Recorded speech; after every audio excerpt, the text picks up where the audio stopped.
নমস্কার বন্ধুরা, তোমরা সকলে কেমন আছো? আশা করি ভগবানের আশীর্বাদে সকলেই ভালো আছো, ভালো থাকো। আর দেখতেই পেলে আমি ঘুরে শাড়িটা বদলে নিলাম। হ্যাঁ, তোমরা যেটা ভাবছো সেটাই, আমি ঘুরতেই যাচ্ছি। আর যাচ্ছি আমি বিশ্বকর্মা পূজা দেখতে, আমি আর আমার ছোট মেয়ে। তবে ছোট মেয়ের কিন্তু একটু আপত্তি আছে, কারণ ওর দিদি নাই এখন, দিদি গেছে গানে। তো আমি বললাম যে দেখ, রাত করিস না, রাত করলে তো আমাদেরকেই আবার একা একা ফিরতে হবে। তো এর জন্যে রাত না করে মেয়েও তখন বুঝতে পারলো যে হ্যাঁ, রাত হয়ে যাবে। তো আমরাও বেরিয়ে পড়লাম, আর এটাও বললাম যে দিদি তো চলে আসবে, আর ওর দিদি গেছে গানে।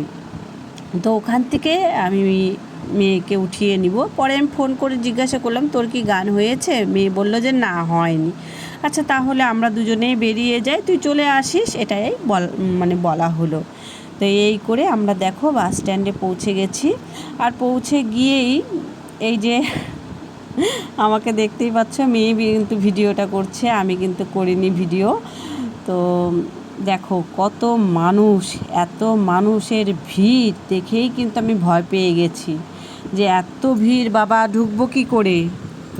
আর আমি কি বলবো, মেয়েকে বলছি চল লাইনে দাঁড়ায়, মেয়ে আমার লাইনে দাঁড়াবে না, কি করব বলো তো। আর এদিকে পাগলটাকে দেখছো, এই পাগল দেখে তো আমার মেয়ে ভয় পাচ্ছে, দূরে দূরে থাকছে। মেয়ে বলছে না গো, পাগল ঘুরছে, আমি যাব না।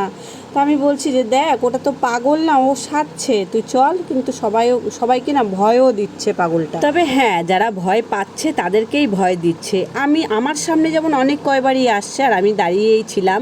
আর আমার মেয়েরা দেখে বলে কি, হ্যাঁ তুমি শুধু খালি পাগলটা যে তোমার সামনে যে আসে, তোমার কি ভয় লাগে না? আমি বলছি কিসের ভয়, ও তো নর্মাল একটা মানুষ, ও কি পাগল? তারপরে মেয়েকে আমি বললাম যে তুই আমাকে এবার পাগল বানাবি, ও তো পাগল না, কিন্তু তোরা আমাকে পাগল বানিয়ে দিবি। এগুলো কথা বলতে বলতে না আমাকে কিছু দেখতে দিবি, না কিছু ঠিকঠাক মতন আমাকে ঘুরতে দিবি। তো অনেক কয়বার চেষ্টা করেছি যাওয়ার জন্যে, যেতে পারছি না। দেখো ভিড়, দেখো ভিড়। আর আমার মেয়ে একই কথা, তুমি চলো তো এখান থেকে, মাথা খারাপ নাকি এখানে দাঁড়িয়ে দাঁড়িয়ে এই পাগলের এগুলা কাণ্ডকীর্তি দেখবা?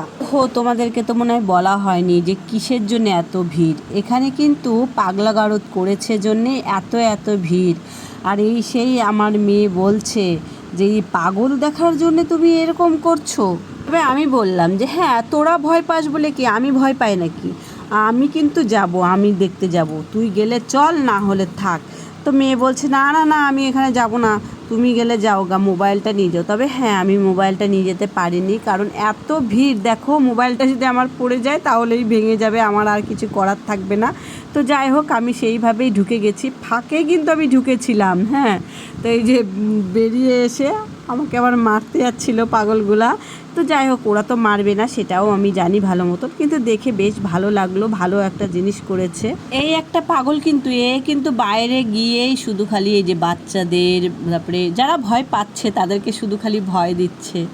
আর আমার দুটো মেয়ে, ওরা কিন্তু দূরে দূরেই সরে থাকছে। দাঁড়াও তোমাদেরকে দেখায়, আমি ক্যামেরা করে রেখেছি যে তোমাদেরকে আমি এই দেখো দেখো দুজন কেমন করছে। আমার ছোট মেয়ে বেশিই ভয় পাচ্ছে, কে আমাকে বলছে তোমার কি এক ফোঁটাও কি ভয় লাগে না যদি ওই বাসটা দিয়ে তোমার মাথায় যদি বাড়ি দেয়? আমি বলছি কেন বাড়ি দিবে, বাড়ি দিলে পর আমিও বাড়ি দিয়ে দিব। ওকে দেখো কি ভয় পাচ্ছে এরা সবাই। আর কি বলবো, আমার মেয়েরা পরে বলছে তুমি থাকলে থাকো, আমরা চলে যাব কিন্তু এবার বাবার দোকানে, তুমি কি করবা করো। মেয়ে দুটাকে বললাম ভেতরে ঢুকে দেখ, ভালোই লাগবে। কিন্তু আমার মেয়েদের অত সাহস নেই যে ভেতরে গিয়ে দেখবে। আমি বললাম যে যা না, যা একটু ভিডিও গিয়ে করে নিয়ে। এরপরে তো ওরা ওদের বাবার দোকানে গিয়ে ওদের বাবাকে পাঠিয়ে দিল যে তুমি যাও তো, মাকে তো আমরা ম্যানেজ করতে পারছি না, আসবেও না কিছু না, তুমি চলো, তুমি গিয়ে মাকে গিয়ে ডেকে নিয়ে আসো। তো ওরা দুজন গিয়ে বলছে, পরে ওর বাবা চলে এসেছে আমাকে ডাকতে যে চলো আর ভিডিও করতে হবে না, এবার চলো কিছু খেয়ে দে, তারপরে তো যাবে বাড়িতে। এদিকে রাতও হয়ে আসছে। তো সত্যি কথায় অনেক রাত হয়ে গেছিলো, 9:30 বেজে গেছিলো। তো বলছে যে তোমরা তো তিনজনেই যাবে, তো রাত করো না বেশি, তাহলে কিছু খাওয়া দাওয়া করে তোমরা বেরিয়ে যাও। আবার ভেবেছিলাম যে জুতা কিনবো, এর জন্যে আমাদেরকে তাড়াহুড়া করে বেরাতেই হলো, কিছু করার নেই। আর জুতার দোকানে গিয়েছিলাম, কিন্তু সেটার ভিডিওটা আর করা হয়নি, কারণ হচ্ছে অনেক রাত হয়ে গেছিলো। আর জুতা কিনতেও কিন্তু আমাদেরকে 3টা দোকান ঘুরতে হয়েছিল, কারণ হচ্ছে জুতা পাচ্ছিলাম না ঠিকঠাক, হয়তো দামে পোষাচ্ছে কিংবা জিনিসটা পছন্দ হচ্ছে না, মানে এরকম তো হয়েই থাকে। এই করেই আমাদের জুতার দোকান অনেক কয়টাই ঘোরা হয়েছিল। তারপরে এদিকে মেয়েদেরকে বলেছিলাম যে দেখ, আমি না হলে জুতাগুলো দেখি, তোরা গিয়ে খাওয়ার দোকানে গিয়ে কি খাবি না নিয়ে যাবি সেটা করগা। তো ওরা সেটাই করেছিল। তো আমি সেই দুটো দোকান থেকে দেখে গিয়ে আর একটা দোকানে গিয়েছিলাম। তো ওই দোকানের জুতা দেখে পছন্দ হলো, যাও বা আমার সাইজ হচ্ছিল না। আর এদিকে আমি বললাম তাহলে সাইজটা হবে, বললো হ্যাঁ যে হবে। তো আমি ওখানে কিন্তু অনেকক্ষণ বসে আছি আর চিন্তা করছি যে মেয়েদের হয়ে গেল নাকি কে জানে। তারপরে চিন্তা করেও আমি ফোন করলাম, বললো যে না মা এখনও হয়নি, তুমি আস্তে ধীরেই আসো। তো আমি যাই হোক আস্তে ধীরেই ওদের কাছে গেলাম, গিয়ে দেখি আমার মেয়েরা লাইনে দাঁড়িয়ে আছে। তা আমি বললাম কী রে, তাহলে অন্য দোকান থেকেই নিতে পারতি, পাশেই একটা দোকান ছিল, কি সুন্দর এখান থেকেই নিয়ে নিতে পারতি। তো বলছে যে না, এখানকার এগরোল চাউমিন খুব টেস্টি হয়, তো যেখানকার খাওয়ার সুন্দর হবে সত্যি কথা সেখানকার খাওয়াই তো নিবে। তো এরপরে আমি ওভারব্রিজ পার করে, আর মেয়েরা বললে একটুখানি ঘুরে নাও, আমিও ঘুরে এলাম। ভিডিওটা ভালো লাগলে অবশ্যই লাইক